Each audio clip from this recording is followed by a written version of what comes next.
Established in 2012, the Moriarty Foundation delivers two groundbreaking and interrelated community initiatives in remote and regional Australia, Indie Candy and John Moriarty Football.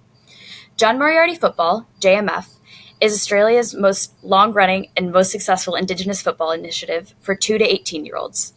JMF's Transformational Skills program uses football for talent and positive change. They have a proven track record of improving school attendance and achieving resilient, healthier outcomes for some of Australia's most Indigenous communities. Impetus is proud to have selected the Moriarty Foundation as our site's charity in 2021, and we have specifically supported Miley Shipp, a hugely talented Wiradjuri footballer, since May 2022, a partnership we are thrilled to have recently renewed for another year. We are so delighted to be joined by Miley and her coach Josh from Moriarty Foundation's Dubbo Hub for this episode of the Impetus podcast. I'm Genevieve Henry. Welcome, guys. Good afternoon. How you going? Good. How are you?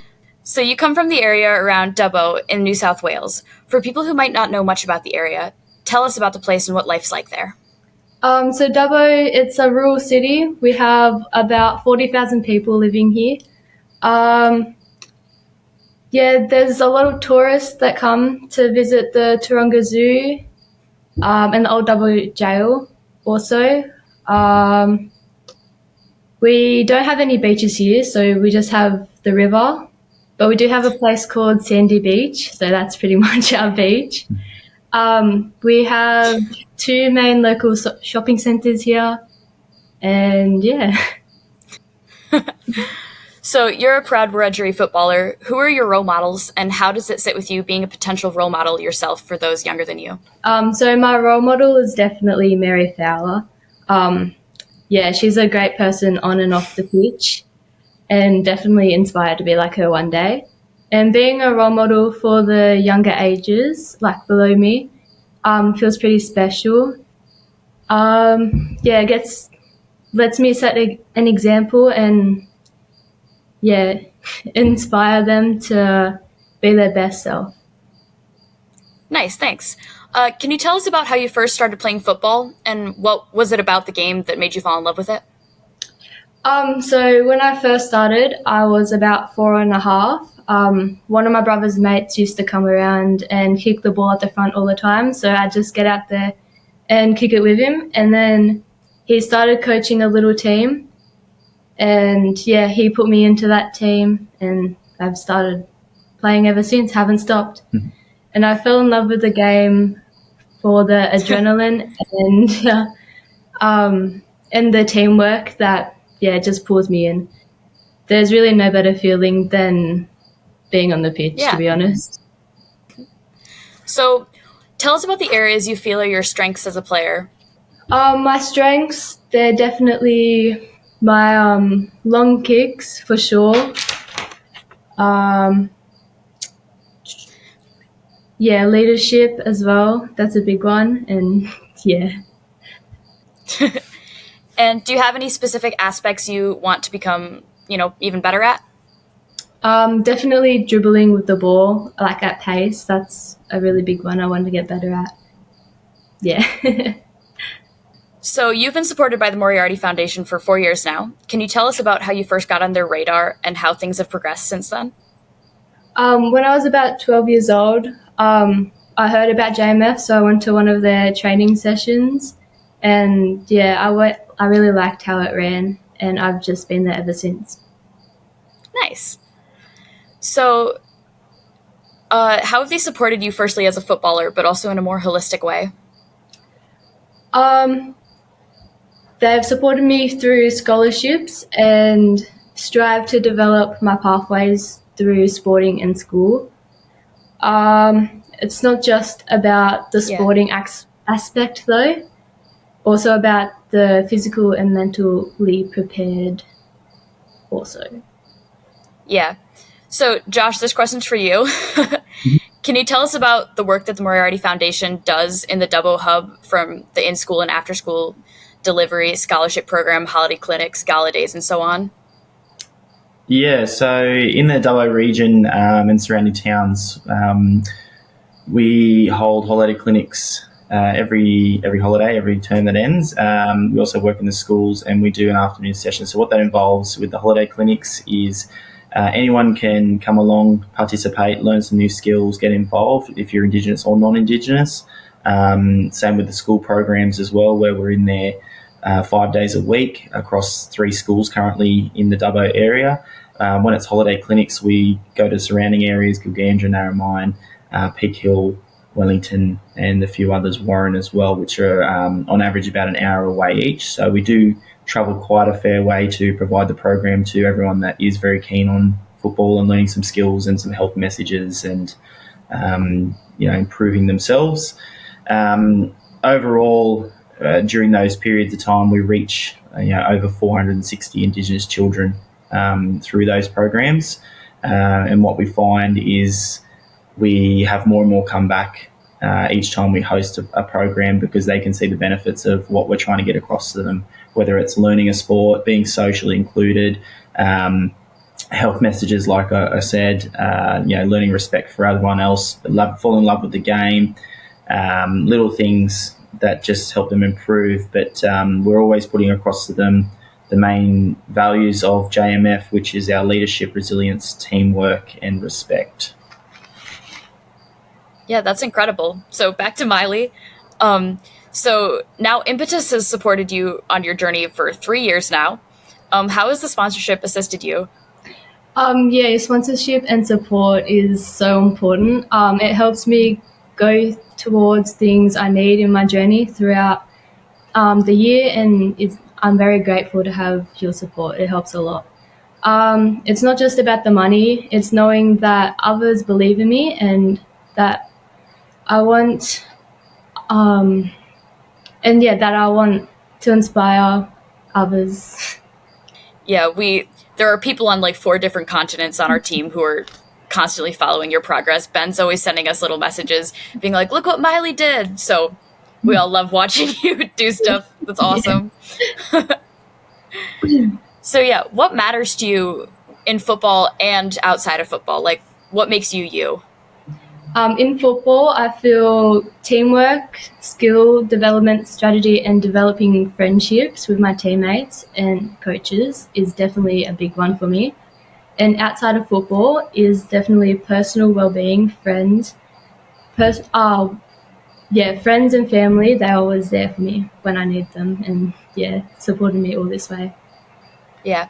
How do you try to achieve your personal well-being? Just to, keep my mind clear, either if I'm on or off the pitch. Yeah, helps a lot. Yeah, that's good.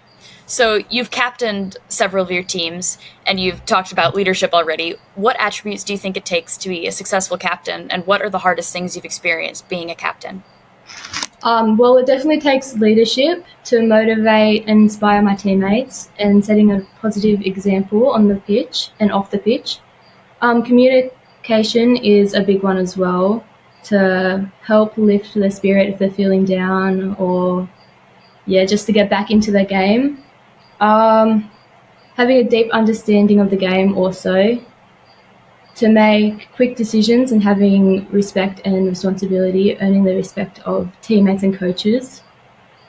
The hardest part for me being a captain was decision making and balancing the need to motivate team and support, to motivate the team and support them while also focusing on my own game as well. Yeah, and that's a hard balance sometimes, like encouraging but not like, getting too down on people even when you're trying to motivate a game to get better. Yeah. So at around age 10, you started traveling 120 kilometers each week to Orange to play for the Western Mariners.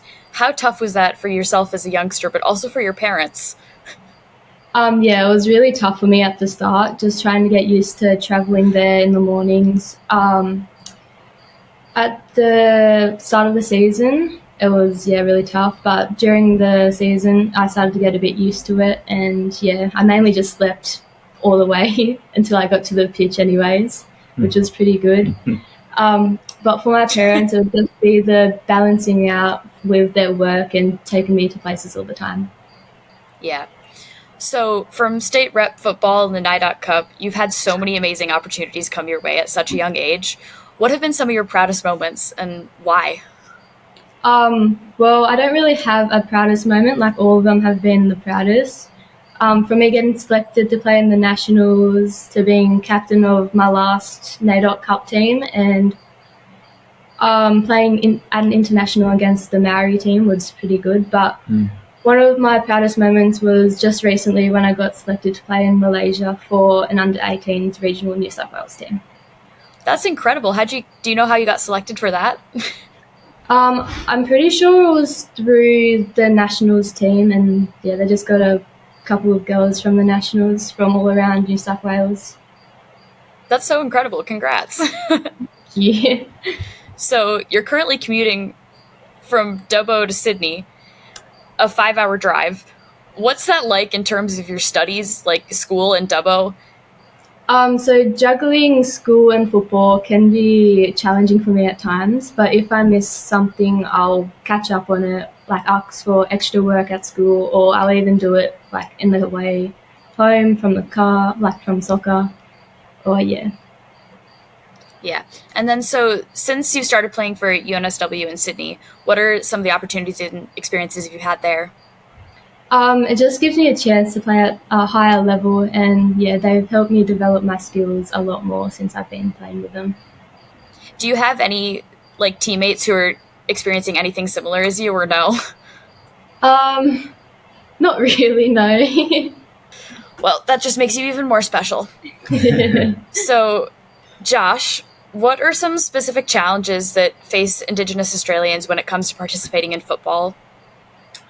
There's quite a few. The list is pretty long, unfortunately, but there's a couple of main ones that stand out. It's due to isolated areas sometimes. So there's a lot of the issues with that. The costing and funding around it. There is times where people can't afford to participate in the sport.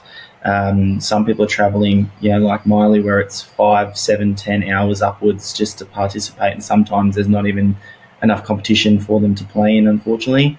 One of our other hubs, which is in the far north of Australia, or far northeast of Australia, in Borroloola, they travel 7 hours like Miley does to play, and sometimes there's not even really someone to compete against half the time. It's a bit of a challenge for them as well, but they do really well with what they can up there, and they're very, very resilient, like we like to say, and they do really well. But there's other things where in those areas it's good though, because JMF is offering a pathway for those people to really show their talent, display it, and get out there and really give it a go, but while being supported.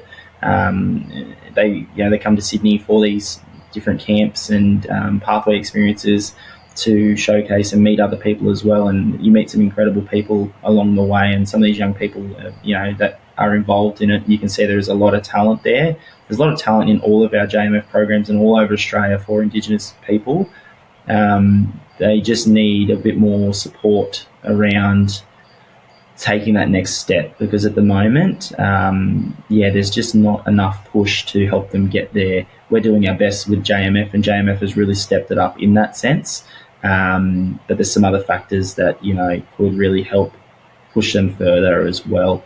But the football side of it and JMF, they've really helped a lot of people, Indigenous and non-Indigenous, break through those disadvantages and those barriers that they do currently face. We're going to continue to do that as much as we can and for as long as we can. And it'd be good to see some future, Socceroos and Matildas like Miley, hopefully one day, more Indigenous people in that role of Indigenous mentors for kids that are the Socceroos and Matildas. It'd be great to see. So the push is there. We're just trying to get them there as quick as we can, in the best way we can. But we'll get there. So what improvements specifically would you like to see put in place to try and put things right? I think probably a little bit more trust in the coaches, a little bit more trust in the players, a little bit more help, a bit more funding like we spoke about. That always goes a long way. It can be as little as, transport to games, flights for trials, it can be boots, it can be little things like that. Just want to see more Indigenous people given more of a go and taken more serious when it comes to football and sport, and as people as well. That is a big thing, because there is a lot of stigma around that, and there's a lot of disadvantages not given a go sometimes because of who they are. But I think that's one of the main things, is the funding side of things. That really needs a big push and really taken seriously, because there's a lot of talent, like we said, and that will really improve in that area for a lot of these people that can't get to where they need to be simply because of that and the travel distance. So. Yeah. So back to Miley, what do you want to achieve both inside and outside of football? Inside football. I know it's a big question. Yeah, inside football, I'd definitely love to be playing on the big stage for the Australian team, so the Matildas. Yeah, that's my ultimate goal. And outside of football, I would like to go to uni and become a sports physio. That's awesome. So yeah, are you a big Matildas fan? Definitely, yeah. Yeah, me too. So because of the Matildas, women's football has absolutely exploded in Australia. What has this meant to you, and how would you like to see it evolve even more? Yeah, women's football has meant a lot to me because it's a way to honour and celebrate culture and heritage and history of achievements in women's sport. It would be great to see more investment in grassroots programs and better facilities for more media coverage to give female footballers a spotlight they deserve. Yeah. So what do you want the world to know about women's football? Just everything, just get it up to the higher levels, like same as the men's football. Just, yeah, make it equal. Yeah. Okay. So thanks for listening for the Impetus podcast, where we celebrate the pride, passion, and achievement of women in football. Don't forget to subscribe to the podcast. Thank you so much for joining us, Miley and Josh. Until next time.